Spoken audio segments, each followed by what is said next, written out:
இதான் பச்சையப்பன் கல்லூரி கிரவுண்டு பார்த்துக்கோங்க எவ்வளோ பெரிய கிரவுண்டு இருக்குன்னு சொல்லிட்டு. இந்த கிரவுண்டும் அந்த பக்கமும் இருக்க கிரவுண்டு.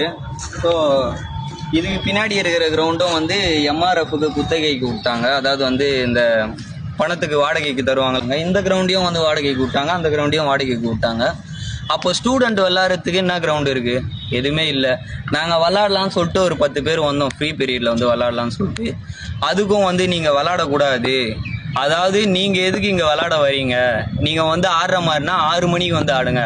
6 மணிக்கு வந்து யாராச்சும் ஆடுவாங்களா? நீங்களே சொல்லுங்கள். இது ஹைகோர்ட் கண்ட்ரோலில் இருக்குன்னு சொல்கிறாங்க. எனக்கு ஒன்றும் அப்படி தெரியல இது ஹைகோர்ட் கண்ட்ரோலில் இருக்கிற மாதிரி. சார் பிடி பீரியடும் எங்களுக்கு இல்லைன்னு நான் சொல்லிட்டேன். பிடி பீரியட்லாம் வந்து நீ ஸ்கூலில் கேட்கணும், இங்கெல்லாம் வந்து காலேஜெலாம் கேட்கக்கூடாது அப்படின்னு சொல்லிட்டு. அப்போ இவ்வளோ பெரிய கிரவுண்டு யாருக்கு? அப்போ காலேஜ் ஸ்டூடெண்ட்டுக்கு ஆடுறதுக்கு இல்லை. வீடியோ யாராச்சும் பார்த்தீங்க அப்படின்னா வந்து கல்வித்துறை அமைச்சர், அதாவது வந்து விளையாட்டுத்துறை அமைச்சர் பார்த்தீங்கன்னா கண்டிப்பாக நடவடிக்கை எடுக்குமாறு தங்களை தாழ்மையுடன் கேட்டுக்கொள்கிறேன்.